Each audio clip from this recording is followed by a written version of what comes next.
So good afternoon, everyone, and welcome to this session. Today is International Yoga Day, and good thing is it is the longest day of the year.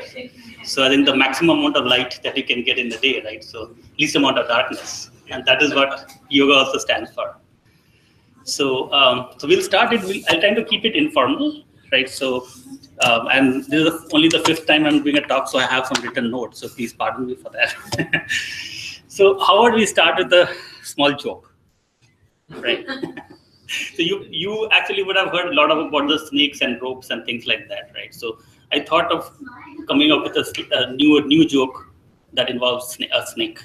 So what happened? That a snake and a parrot fell blindly in love, literally, because both of them were blind.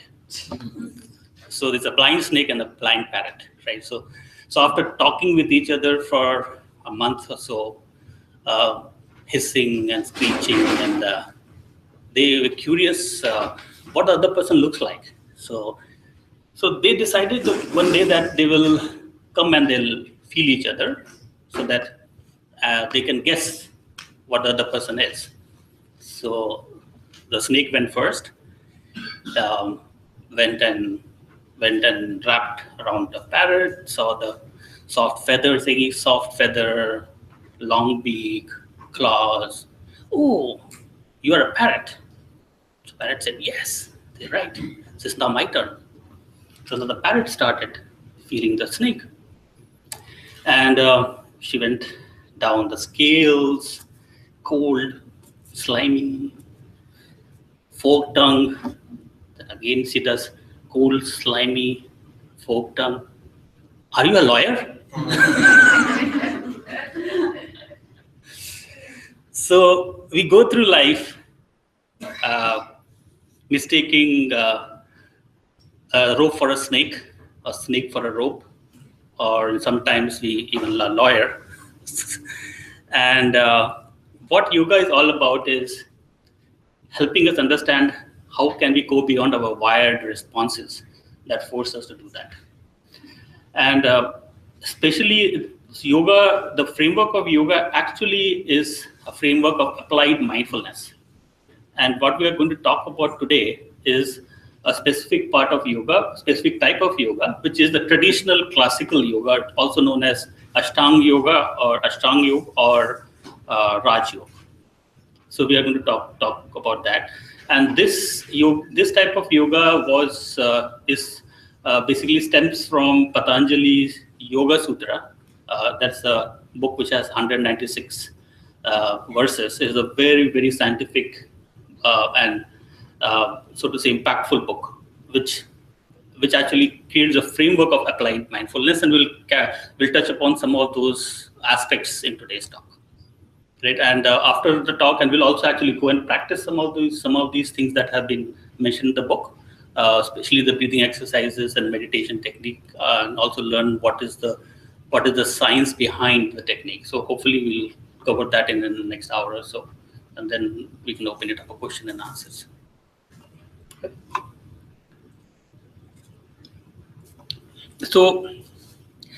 So how yoga is defined by Patanjali is saying yoga is a chitravritti nirodha. It is a Sanskrit word, and there's only first and the last one I'm going to use in this talk, right? But I think it is impactful that we pay tribute to Patanjali on this day, right? So what it means really is yoga is the cessation of the modification of the mind stuff.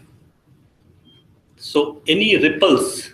So the most commonly used metaphor that is used is, if you think of a lake and you want to see what is there, let's say let's make it more contemporary. We are in Bahamas and there is a nice blue, clear, crystal clear and calm ocean, and then you have corals and fishes that are below the surface. And if the surface is calm and clear, you can see everything that is happening there, right? And if the surface has a lot of waves, you cannot see anything, right?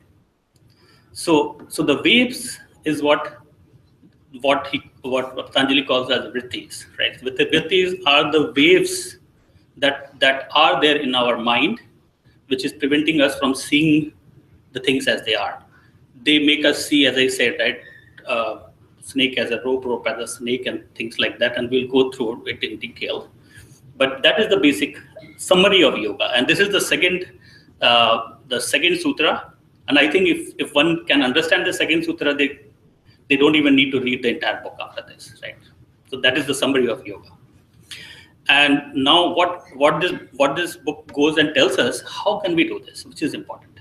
Right? No, it's fine, like cessation of the waves, but how do I do that? How do seize the waves that are in our mind? So what the next thing that we start in yoga is that there are the 5 reasons for the ripples, and there can be multiple frameworks, multiple ways of looking at it. This is the Raj Yoga way of looking at it. And so what they're saying is that the 5 reasons of the ripples is, first is the right knowledge. Even right knowledge is a ripple, but I'll come to that in a bit. Why? Obviously, the second one is wrong knowledge. So wrong knowledge is that within wrong knowledge, there are 2 subclasses. It's wrong inference and imagination. So imagination is that I'm not even seeing the things clearly. Right? That is the wrong knowledge. And once I see the things, I make wrong inference. So these 2 together will constitute to the wrong knowledge category, which is the second category. So the third one is verbal delusion. This is very interesting. So verbal delusion is taking the words for a different meaning, right? So and I think that the best metaphor that I have found in this is again like a joke. Is a person standing on a railway station, and there's an announcement that the next train is going to come in platform number 1. He checks that he's standing on platform number 1, and he jumps into the tracks. So you are taking a literal translation of the words without understanding what is the meaning behind it. So that actually is also contributed to those ripples. The fourth one is sleep. Sleep is you miss out on what is happening totally. So that is the third reason. And fourth is memory.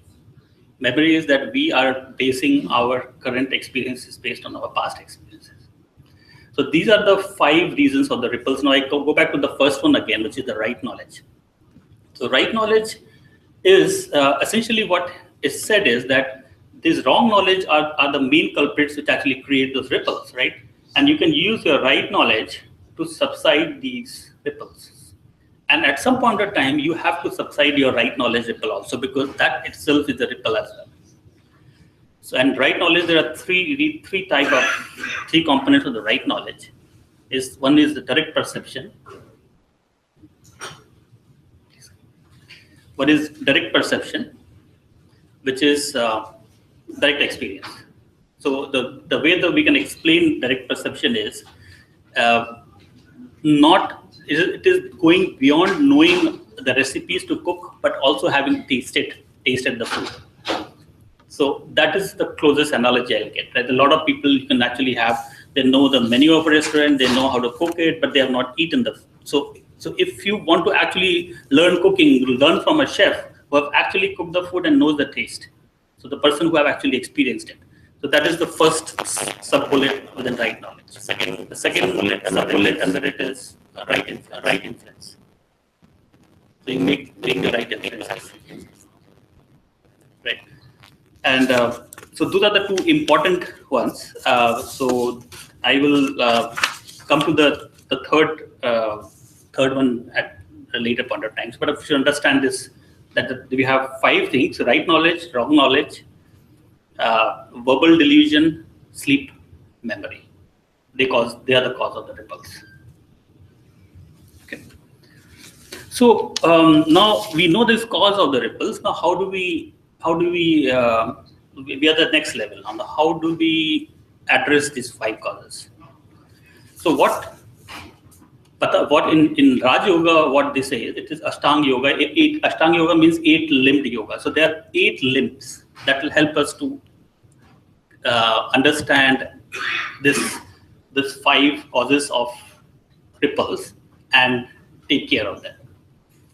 So the level 1 So I'll go through them one by one, and what I've done is that I've categorized these 8 limbs into 6 levels, 6 logical levels, right? So so the first 2 limbs we can actually see it as level 1. So level 1 is a ground reality of our existence, is my interface with the world, how I behave with the world, right? So what in the first 2 limbs they have defined is a set of rules that looks like rules. So first is my personal rule, and then societal rule, right? And the common understanding is that just putting a rule and expecting anybody to follow it does not happen. The only thing that comes out of it is guilt, right? Because not everybody is able to follow all the rules. These particular rules actually will be a direct outcome of a state of being, which will happen as you evolve through these stages. So when you go through for the different stages and the ripples settle down, one will automatically find out that they are behaving the way they should. And the rules are standard. They're all across. It is nothing common, right? You see it in all across in different different religion scriptures, right? So don't steal, be truthful, and likes, right? So specifically, if you're interested, it isn't the thing. But I think for me, the most important part is how do we do other things so that those rules become natural. They don't become a rule, they become a natural outcome of your existence. So level 1 is that. So level 2 is the transformation. The transformation process starts with awareness of the body. So here is where the asanas come in. And in the Western world, yoga is synonymous with this level 2, which is just the second rung in the 8th rung. So what you do is that you become aware of your body. There are postures which have some secondary benefits definitely there, because when you put pressure in different organs, it actually gives you a secondary benefit too. But mainly it is to make sure that you're aware of your body. And then you go to the 3rd level, which is breathing exercises. So what within the framework of yoga, what we say is that the breath is the bridge between your body and your mind. So the ripples, the mechanism of the ripples is through thoughts always. Let's say mostly, it is through the thoughts. So the bridge between my body and my thoughts is through my breath. And we have seen this probably in our experience, right? When you say that if you're getting angry, count till 10, right? So we say that breathe and count till 10. So breathing always calms down the thoughts, right? And now since this session, I said we'll make it a working session and we're talking about applied mindfulness. So I want to introduce a concept about belly breathing. It is not a concept, it's actually the natural breathing that we do, the belly breathing. So what happens when we are kids, when we used to breathe in, our belly used to go out. So what I'll do is that I'll request everybody to sit relaxed and then just try to do some belly breathing in terms of when you take a breath in, let the belly go out. And when you breathe out, let the belly go in.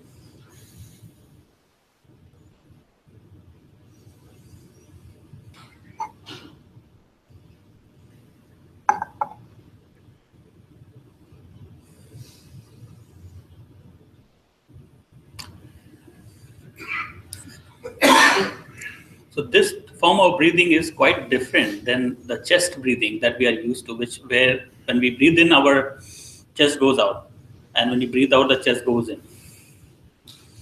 That chest breathing the nature made the chest breathing for situations where we need more oxygen, like we're chased by a lion or things like that, where we actually have to do a flight or fright response. So body needed more oxygen.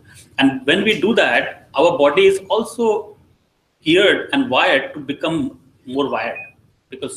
So if you are in the natural, what has happened in the natural over the years, most of the adults do chest breathing naturally. And because of that, we get wired just because of the breathing. So if we can just do belly breathing all the time, 50% of our thoughts will go away, of the chatter will go away. And you try it out, this is the simplest form of of mindfulness exercise that I have ever learned, and I can share with others, and it is 100% effective. So even in today's session, let's try to do as much of belly breathing as possible, right, as we go through this. So we will. I was thinking of actually trying out a few more breathing exercises, which are specific exercises that actually help to calm down your thoughts. So we'll probably do one or two, maybe. So the first one is it's called alternative nostril breathing. It is very effective in actually calming down the thoughts. So what we do in this is that you close one nose, and the count of 6, we breathe in, and then close that one, and we exhale from the other nostril.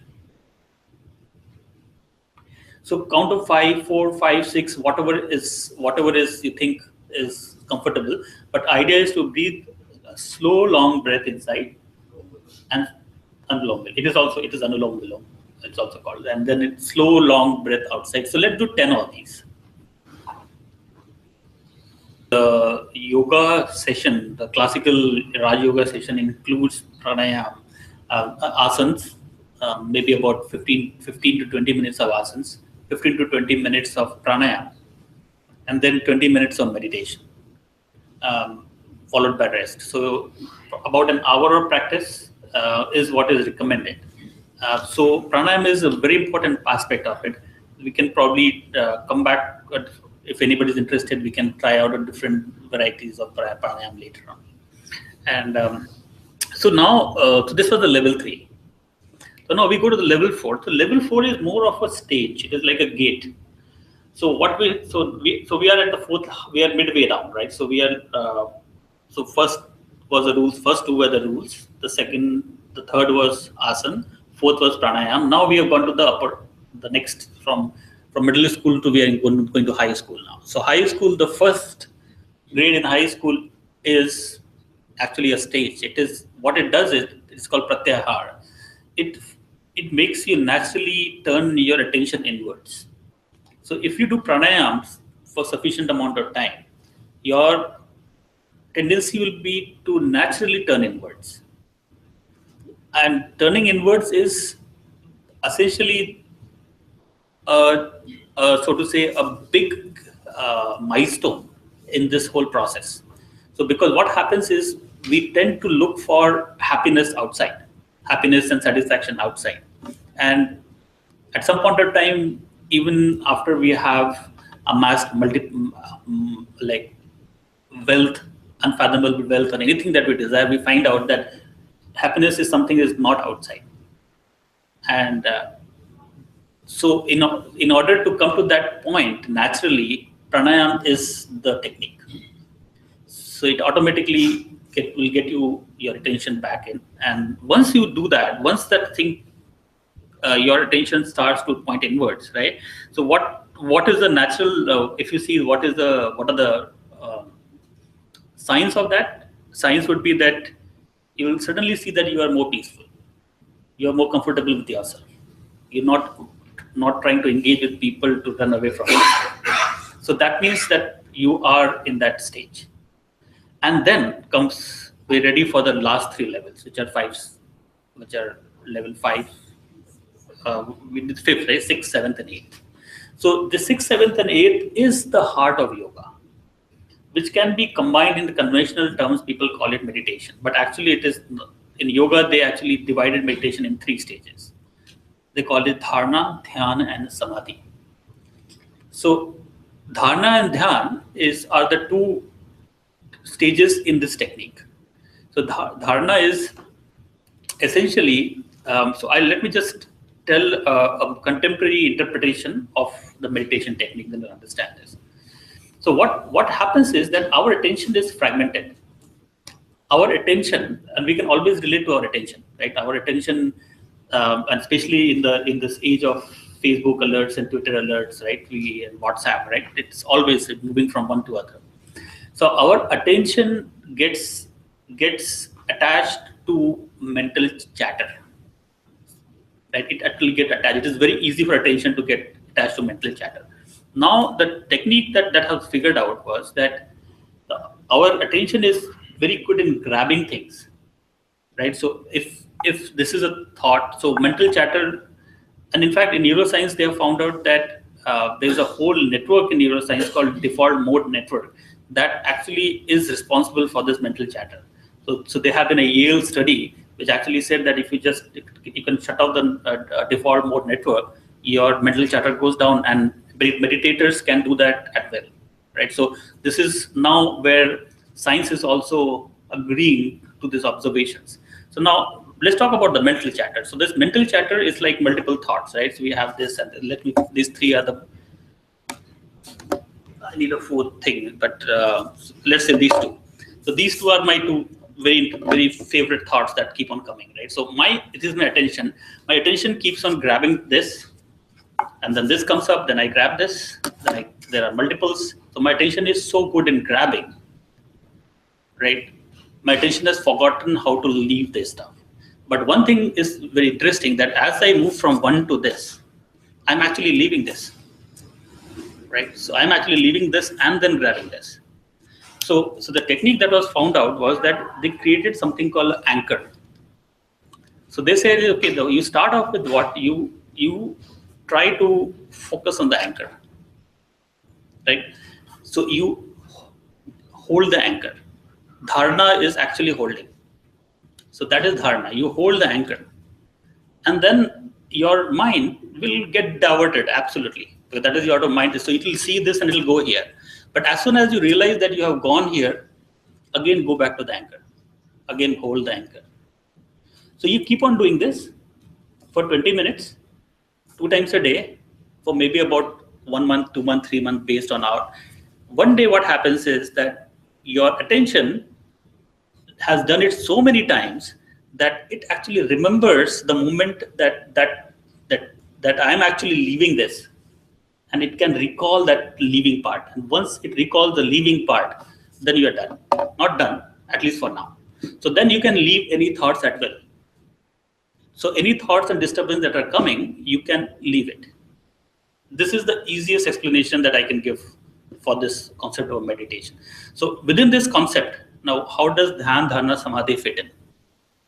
Dharana is this, right? Samadhi is when you are able to leave it and hover in a zone. Let's call it a zone, right? So the only way that you can be in the zone is by being able to leave these distractions at will, right? So this is dharana, that is samadhi. Anything that is happening in between is meditation. So you can use, this is the one technique I told you, that you can use any technique, right? So typically the most important techniques, including some sort of an anchor. So this anchor in Buddhist meditation, they use sensation as anchor. And we can try it out now. So they use the sensation of breath on your nose as an anchor. In fact, there is a book called Bhairav Vigyan, which has 112 ways of meditation. And their first 4 are based on just variant of this breathing. So you can not only just, and we'll try a couple of them today.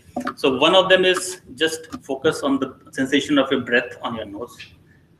Other can be play focus on the point where the breath turns, right? The other can be that be aware of the sensation here when the breath leaves your nose, and there are other variants too, right? And there are 112 of these, right? But the basic technique, there are 2 categories. The most popular category is this category.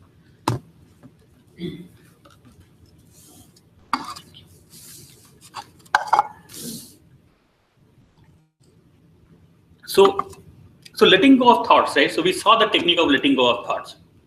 Now, it is important that the explanation that I put may look very simple, right? And it looks, but actually it is the key of being able to be mindful, right? And that reminds me of a joke, right? A person climbed up a tree and he slipped, and as he slipped, the poor guy was screaming because he was hanging from the branch and calling God, God, help me, God, help me, God.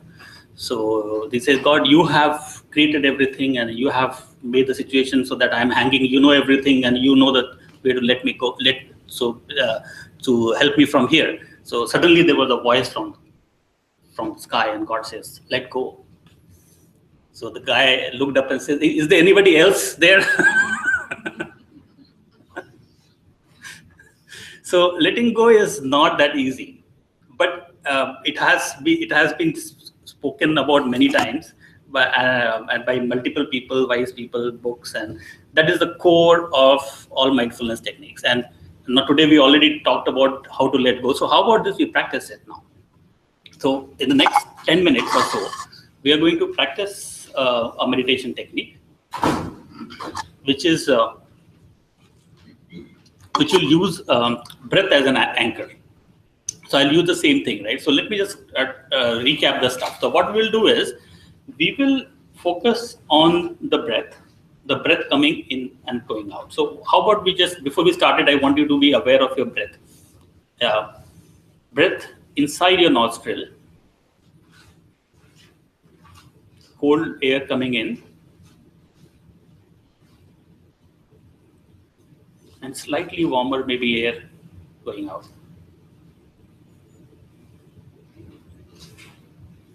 And as a prep for this meditation, there are a couple of things I'll prompt you even as you settle your attention to your breath. I want you to sit evenly balanced, weight evenly balanced, back as much straight as possible. Then I want you to think about someone that you really, really love, and typically a picture of your kids when they were young. It helps. It actually warms up your heart.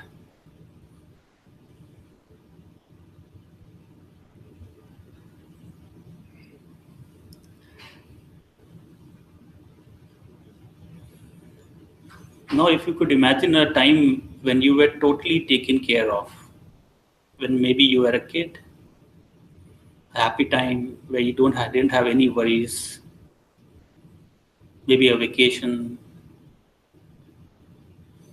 you have nothing to worry about.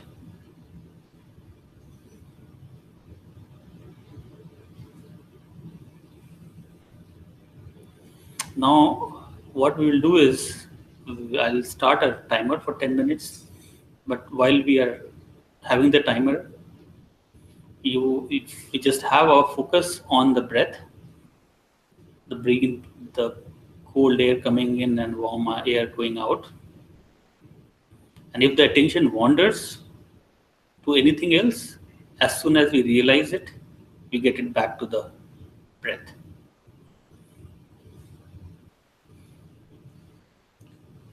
So thoughts were wandering? You could jump from one. You actually look for next. When you get conscious about one thought, yeah. How to get away from it, you search for other thoughts. Search for other thoughts, but if you have that sensation as an anchor, you have something that to come back to. And I think that is the determination that you already have an anchor where you can come back to.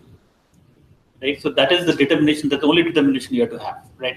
Sometimes what happens is that you do a freewheeling, right, and at some point of time you realize, oh, I'm freewheeling. So when you realize that I'm freewheeling, the determination should be come back to anchor. So if you can do that, what will happen here is that there are thought and there are gap between thoughts. So initially it will be thought, and very less gap. And slowly you'll see as you move from the thought to anchor, what you will find out that you can also see some time where there are no thoughts, and that time will gradually increase. That gap will gradually increase over time, and the whole magic is about that gap, which is the 8th level of yoga, samadhi. It takes time to practice it till you get that sense. Absolutely. It doesn't come over there. Exactly. So the key is the practice. The key is the practice as we go to the gym to do exercises, right? So we have to do some exercises to get that knack of leaving the thought, hovering in the gap. So what will happen now? So now the thing is this, that this is always good, right? So now let's map it to real life. So we did the exercise and magically, let's say, we did it once and now we know how to let go thoughts. So imagine how the life will get changed just based on that. You are doing your work and suddenly you get distracted by thought of your vacation. You can let it go and focus on your work. You are going somewhere talking to your friend and suddenly a thought came that, okay, his dress is or her dress is better than my dress. You can let that go. So you can basically address all your problems if one can build that ability. Right. Today, meditation, is also so many variations. Siri has his own way of it. Vipassana has one way. Yeah. Mahesh Yogi started with transcendental meditation. Yeah. So I don't know what is common in that. I mean, meditation is meditation. That means you make your mind as some thought, less than something. Yeah. So I have been practicing the TM number of years. Yes.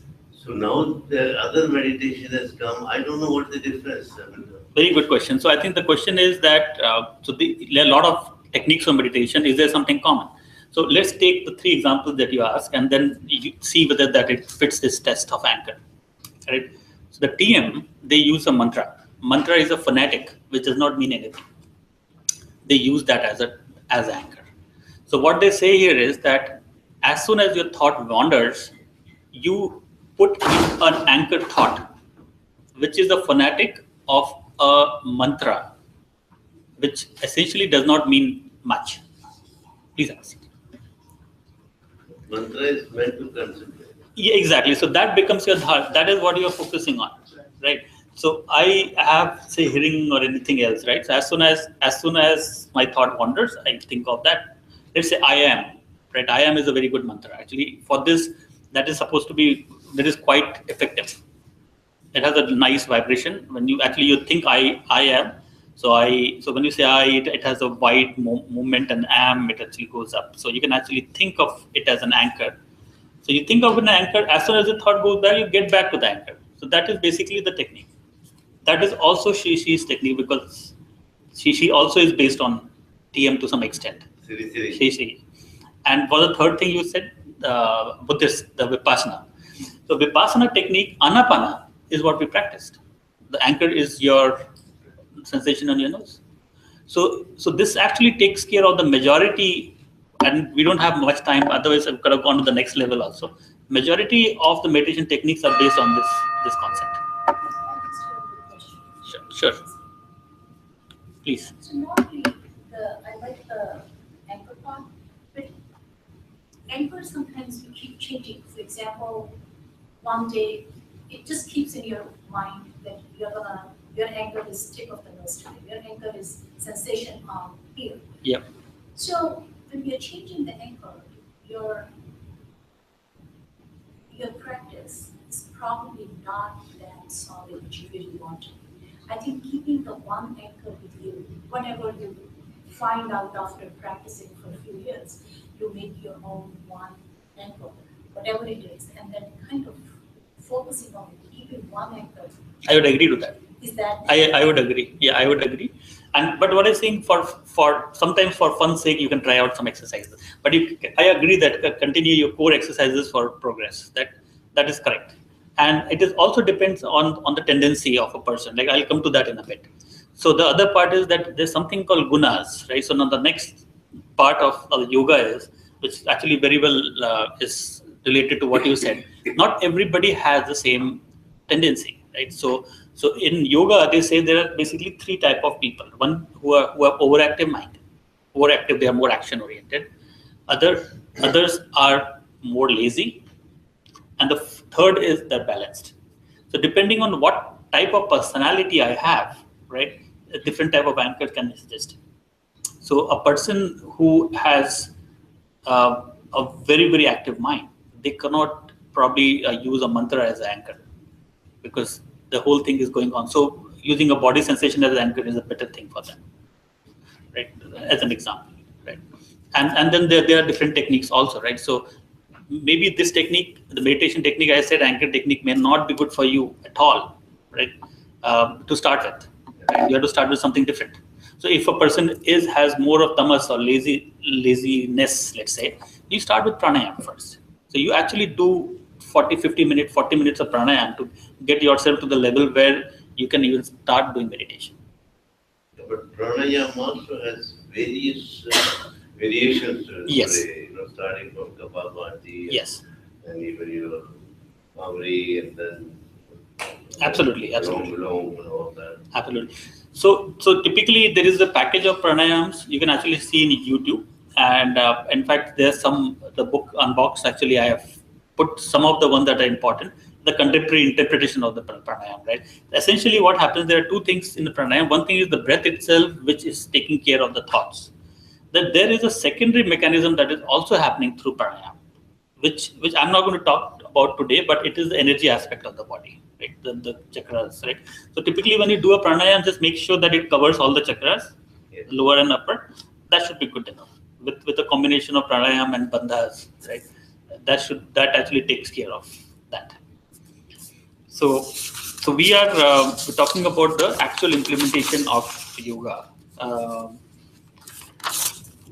So I think that was pretty much it. So I've covered the things that I wanted to in this, and I want to stress upon a couple of more things. Right, I talked about how the modern neuroscience actually has aligned, and they found a similar thing that we're talking about. So what we are saying is that mental chatter is the dominant cause of the ripples, right? Because mental chatter is the thoughts that takes attention away, and studies. It was conducted recently in Yale, and I'm one of the person who is associated with Mind Life and who's actually is mentoring me. Dr. Gary Weber, his books are there too. He was part of that study, and so what they found out that there is a default mode network, the part of the brain, there are 11 centers, which actually activates when you are not doing focused work. So as soon as you do focused work, that shuts down. As soon as you pay attention to that, your focus work shut down. So it is either this or that. That is the task positive network. This is the default mode network. So the idea is, and they found out that expert meditators can shut it down at will. So what we can do, if we can actually do meditation as a practice 2 times a day, and I will say that at least try it out for 3 months, you will be able to see that your ability to shut off your mental chatter goes up. And if that goes up, what happens is that you can do your work, your thing that you want to do more effectively. So you think when you want to, you don't think when you don't want to. Essentially, that it is what it is. And won't life be wonderful if you can just do that? Right? So that is basically what I would like to leave you with. And I would take questions, but before that, I would ask Kevin, who is also our one of the MindGym coaches. So how do you think the yoga thing? Because I think this is the first time you heard this, right? I don't need the mindfulness as well. Okay, that's fine. How do you think it relates to Unbox? Well, what the exercises we just did. Okay, first of all, the anchor is wonderful, and I found that what the anchor did for me, because my mind's pretty quiet because of all the things that I do. What the anchor did for me is actually keep me from drifting. I didn't have chatter. How many of you just had your imagination start to come up and some sort of feeling or some sort of almost dream-like sensation come in? How many of you had that happen to you? And not just a lot of chatter, a few of you, right? And then the anchor would bring me back. And it's very, very nice. So when you're quiet, when you were talking just a moment ago and I was standing back there and someone else, I noticed it was easy to get distracted.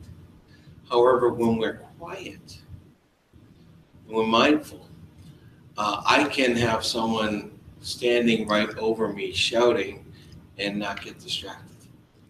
I can have loud noises and I'll still be exactly doing what I was focused on. So mindfulness actually brings in focus, like your book says. Interesting. Can I do a little exercise? Absolutely. Yeah. Okay. Yes. You want to learn something that's more Hawaiian? Oh, yeah.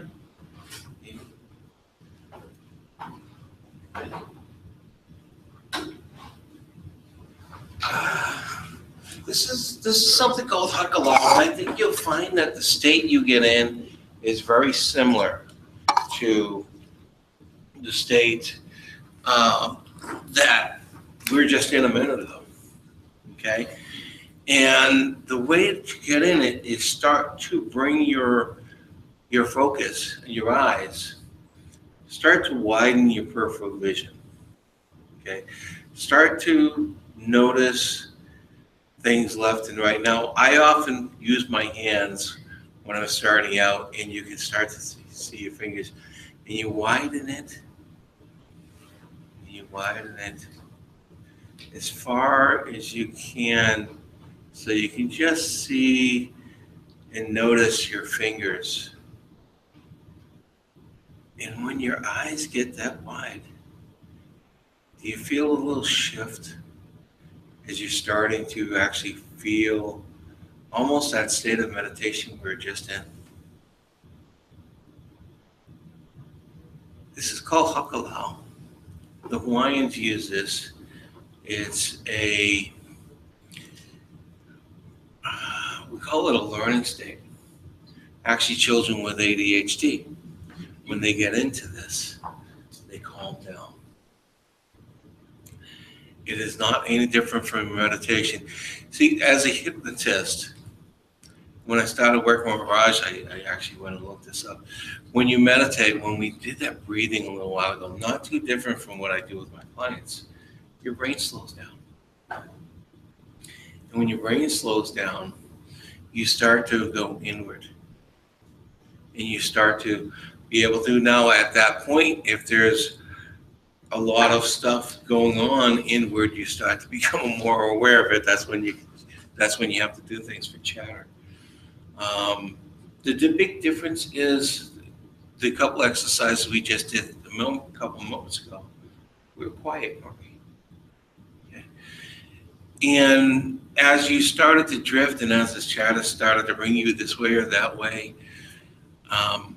you use the anchor. Now, for a hypnotist, the hypnotist is talking, so that's the anchor. So you don't, as your brain slows down, you start to get into that state, you're always brought to the anchor of the voice of the person guiding you. Or how many of you have done guided meditation? Guided meditation. It's a bit different from meditation, isn't it? It's much different from TM, right? Because it really is hypnosis. Because once someone guides you to think about a certain thing, to visualize a certain thing, it's the same thing as hypnosis.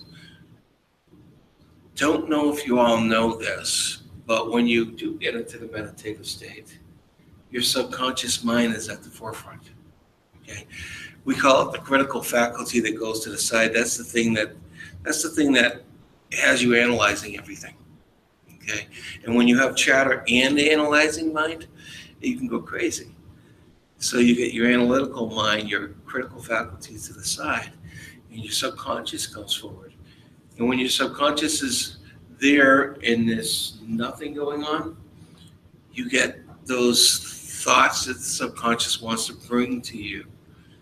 And few of you had almost like dreams and like visions coming in. It's pretty cool. But you want to control it. The idea of meditation is to clear.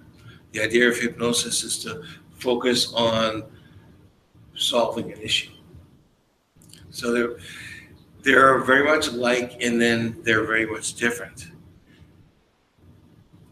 Let me show you what I would do with my clients, and I think you'll find that it's very similar to what you normally do in most meditation. We're going to do a belly breath, But we're going to do the belly breath just a little different. You're going to breathe in, expand your belly, but you're going to breathe out twice as long. So if you count to 6 on your breathe in, you count to 12 on your exhale. And you can exhale in your mouth. So a couple of those belly breaths. And out. Now as you're doing that, continue. And as you're doing that, if you don't have your eyes closed yet, just gently on an exhale, allow your eyes to just gently shut. And then when you do, I want you to bring your awareness to your eyelids. And how good it feels to have the tiniest muscles in your entire body just relax. And it feels so good around your eyes and your eyelids. And imagine that it's just starting to spread. Imagine that it goes to your cheeks, and your cheeks just relax. And your jaw just relaxes. And what we're doing is bringing awareness to different parts of your body, very much like a lot of the meditations. So you can do this with your entire body, and I think this is something you do in yoga. When you bring your awareness to different parts of your body, you become aware of how they feel, and are they tight? If they're tight and they don't feel right, just let them go. Just let the muscles go. And after you've done that through your whole entire body, then you are both relaxed in mind and in body. That's excellent. So there's a lot of similarities. Absolutely. But A lot of similarities. very interesting, actually. There are two things I noticed. That first thing is that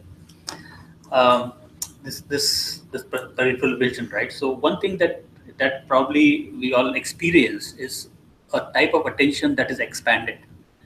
So when you do that, you are aware of this and everything in between. So this is the type of attention, the expanded attention, that is enabled when one gets into that zone, that gap where you can resist the thoughts.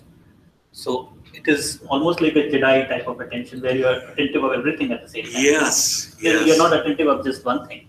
Mm-hmm. So I think it is a very good thing. Experientially, we could get a flavor of it by using this.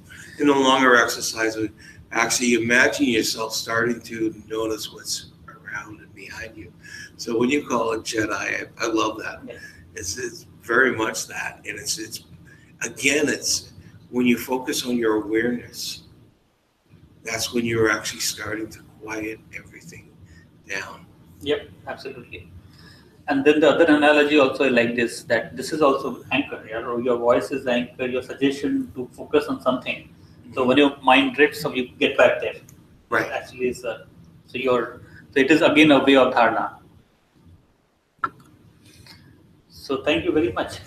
Thank you. We can take questions. Oh, sure. Yeah, we have. So we can take. I don't really have questions, but in some way, what I'm going to say might be a little contradictory to what you're both saying.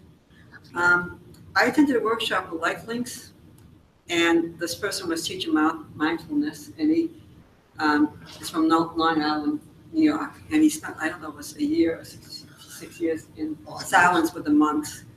And what he said about meditation is, when you get thoughts, you don't judge any thoughts.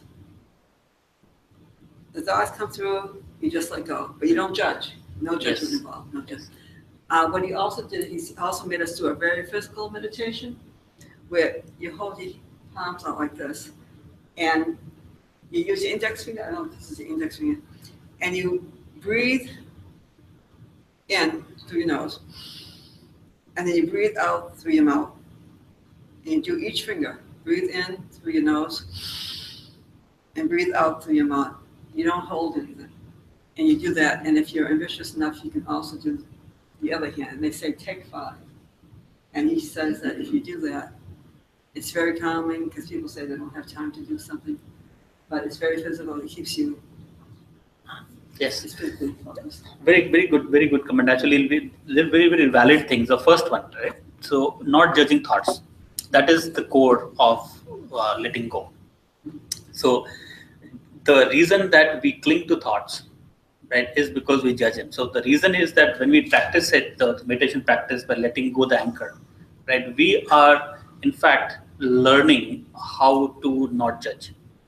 And this is counterintuitive, but actually that is the core of it, right? So again, I'll repeat it. The reason why we cling to thoughts is because each thought is packaged with the two parts of the thoughts. One thing is that if you think normally if you watch your thoughts, there's this image part of the thought, and that image causes a sensation or feeling in our body. So there are two pieces of it. And The boxer. yes, so actually, so that these two combined together is actually triggers our attachment, our tendency to grab onto it. If we can not judge the thoughts, we are done. We are absolutely done. But here, what we are saying here is to build the muscles, mind muscles, in order not to do that, not to judge. So that is what yoga says, is that you do it through two stages. When you start out the first stage, right, it is impossible for us not to judge thoughts. We will cling to thoughts. But if you practice meditation for some time, you come to a witness stage where we can, to some extent, see that we are not judging. We are judging or not judging. And then you continue, and then you can be in a totally relaxed stage where you can actually let go thoughts. So absolutely, that is the core of the techniques. And the technique that you said, that is also interesting technique. There are a lot of other techniques like this also, which are variants of yoga, especially Kriya Yoga. So for people who have a lot of active mind, so we create a lot of mix and match of attention, breath, and focus, so that it keeps our mind engaged. So that is typically there's also Kriya Yoga. So there are multiple variants that you breathe in with your focus on your spine, up and down, and then you can actually do an entire mudra with some chanting. So it is basically to just make sure that you keep the mind busy doing something. Right. You're enabling your body. There's another one that I do. It's a breath walking, and you're breathing, and you're counting. You actually have to use your fingers, and you're counting your breath in, you're counting your breath out. So you're engaging your hands and you're engaging your breath. And with that focus, there's not much room for anything else to come into the mind. Yeah, so I was just going to ask that, we practice meditation every day, and some days we're just so busy. So how do we, one of the examples is try to bring your attention to breath, even when you're doing walking or anything else. So other examples of being mindful in daily life while you're busy? Very good, relevant question. So thanks for asking that. So there are a couple of things that you can do in real life too, right? So while you are walking, be aware of your entire body, where the legs, sensations, your hands. While we're eating, if we can use our taste as an anchor, we can use the taste as an anchor. So mindful eating. So whenever mind wanders, get it back. Just focus on the taste. And I found out that if you chew like 32 times, it helps.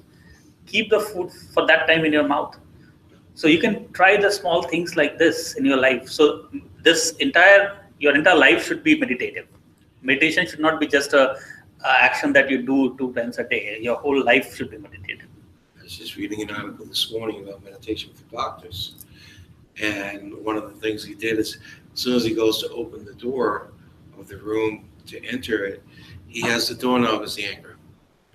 Grabs the doorknob, takes a nice deep breath, takes just 5 seconds, and then enters the room. So there's all sorts of little things we can do during the day to do that.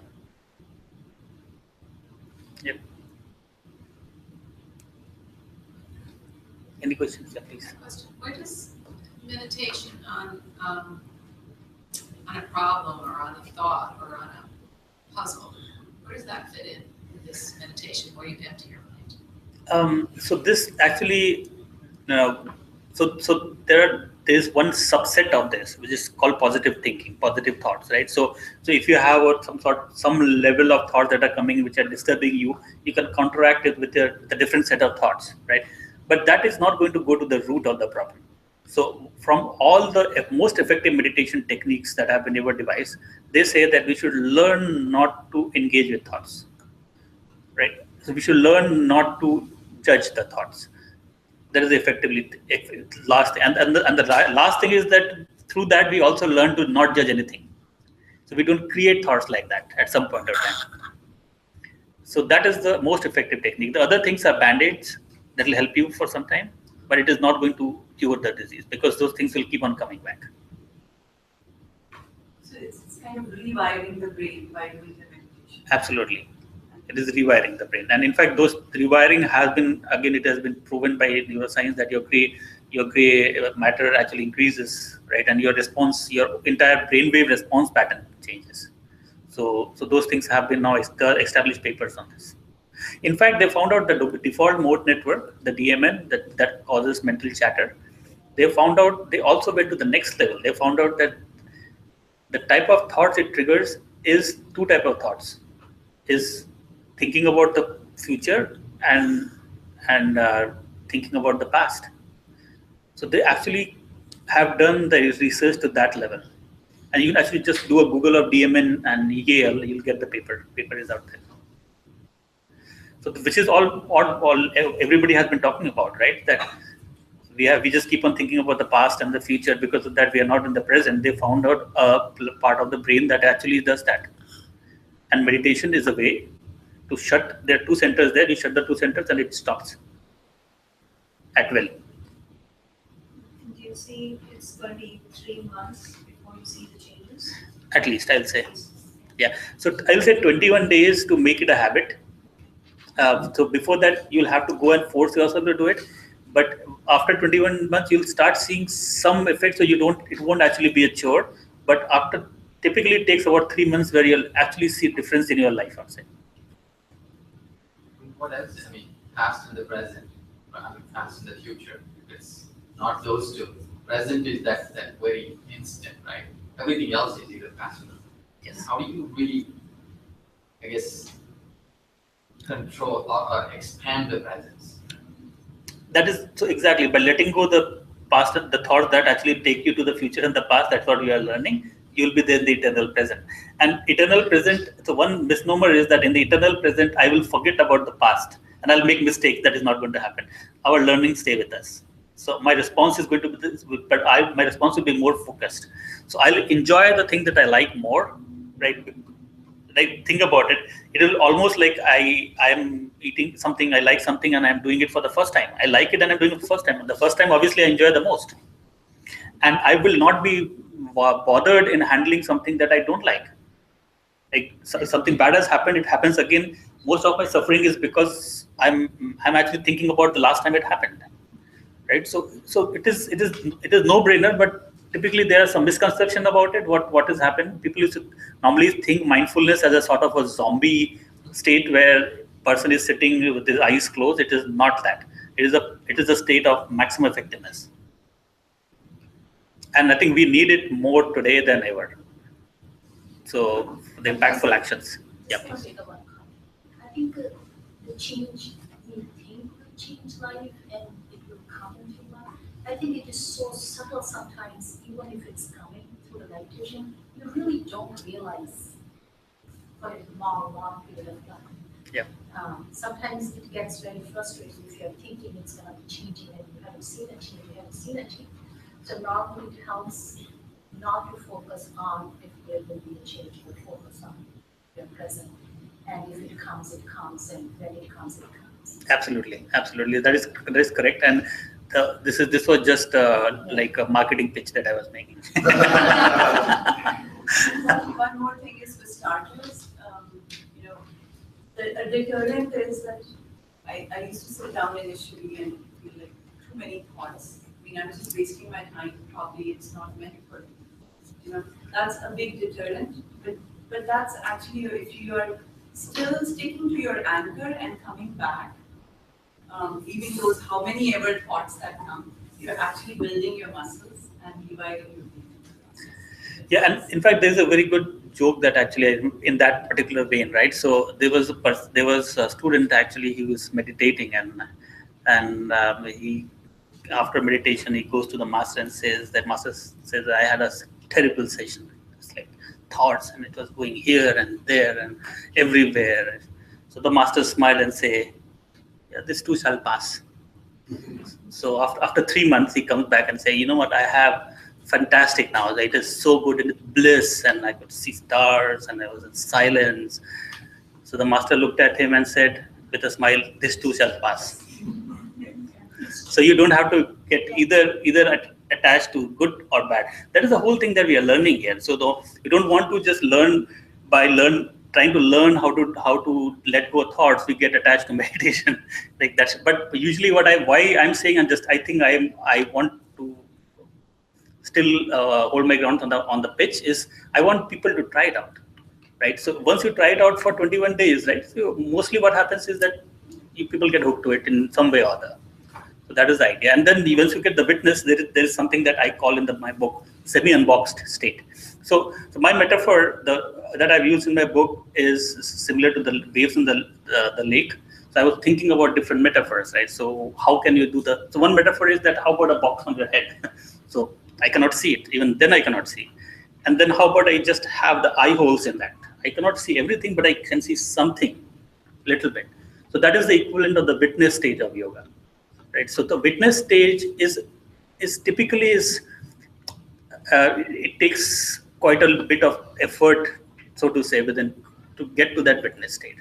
But from the witness state to take it off, it is just one-step process.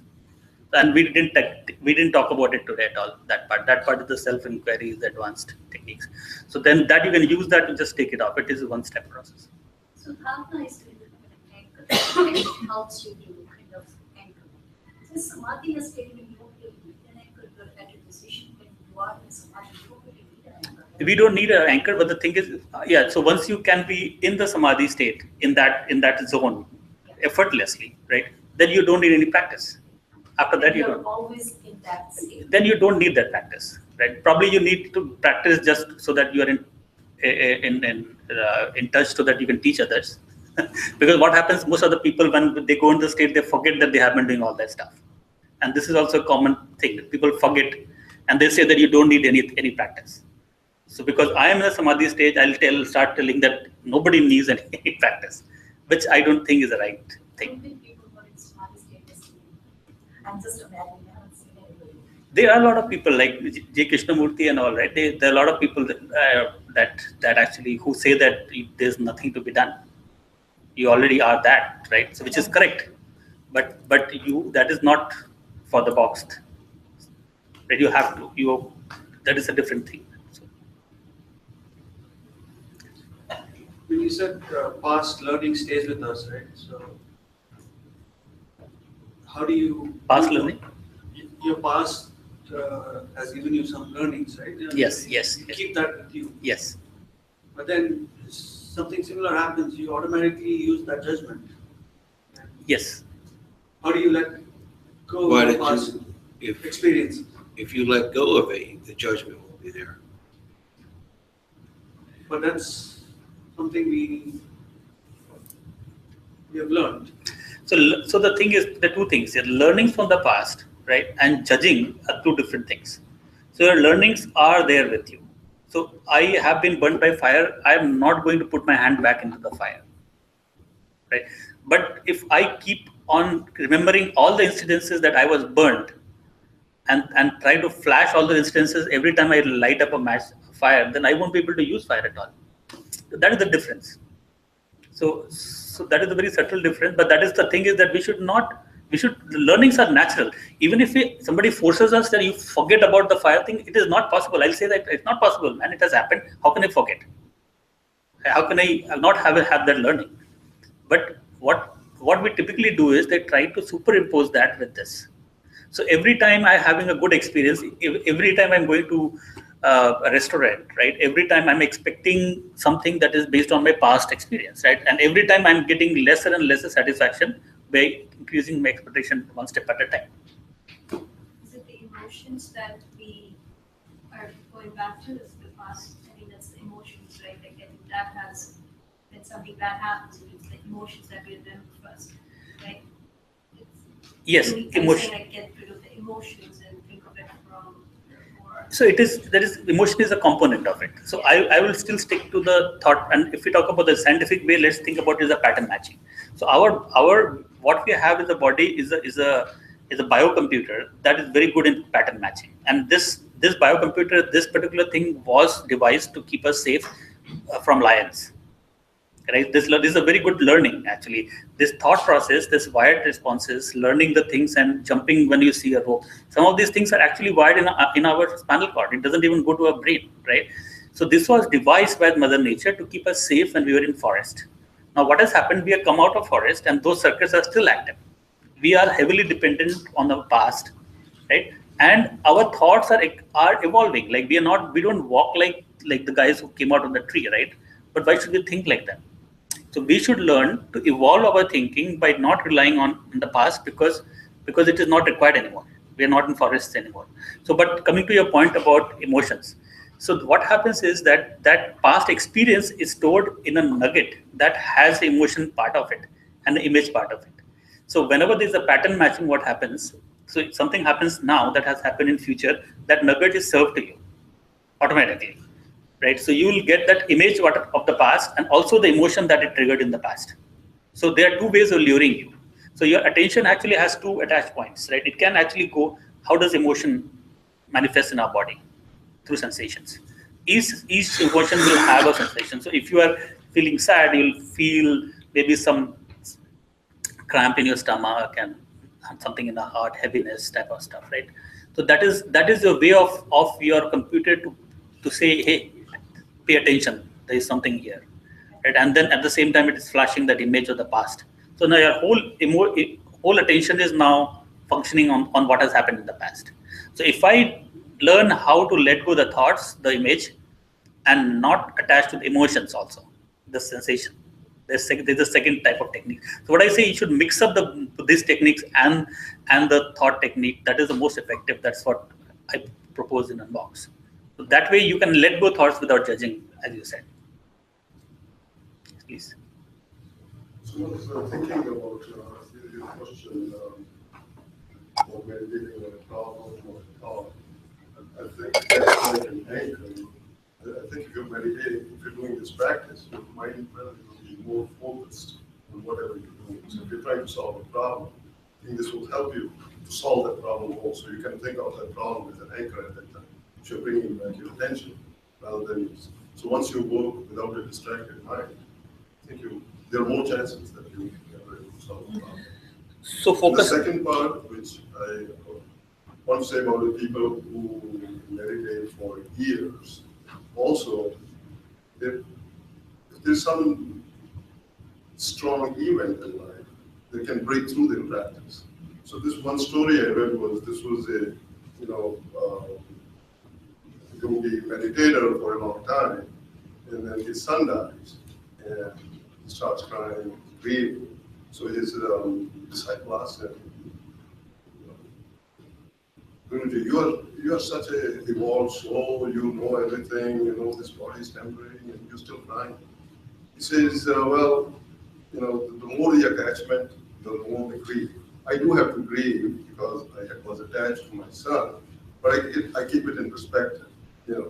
I can grieve, but I can keep it in perspective. It was a temporary thing. Yep. So it's a way of saying that it doesn't matter if we haven't practiced for years, we can get immune to whatever is happening in our life. We're still kind of affected by it. Yes, And absolutely. I think that's important. Sometimes meditators feel that meditators are always happy, they don't have any. Even the Dalai Lama is still struggling with trying to bring peace to his people or peace to himself. So it's a kind of a lifelong process. Yeah, good point. Very good point. I think there are two pieces. First part you said about the focus thinking, which is the task positive network, right? So TPN is inverse of DMN. So when you actually are firing task positive, so when you are actually doing focused thinking, problem solving, then your chatter goes automatically. If you can sustain that, right? So that is also a type of meditation that becomes a focus, as you rightly said. Second part is quite interesting, right? Because when we say that past event is affecting our current thing, so the past event that had happened because of the judgments I made at that particular point. And they get stored in the body-mind complex. Somehow, somewhere, right? It gets stored. And those things are recalled, and the pattern matching happens. Now, even if I learn to detach myself from those cues are still there in my body because I created, right? And they'll keep on popping up. And sometimes they'll pop up faster. So I may get, the anger may actually come in the body, but it won't stay it won't stay that long. So that you can expect being an expert meditator, that you can expect that you'll be in totally bliss state, right? But you can expect that to stay less and bother you less. And lesser as you dissolve them, Intensity also will be less. And there are different techniques which actually are specifically targeted to take care of some of the troublesome past, these sources also, which we didn't cover here. So there is a vast field, we just covered a very small portion of it.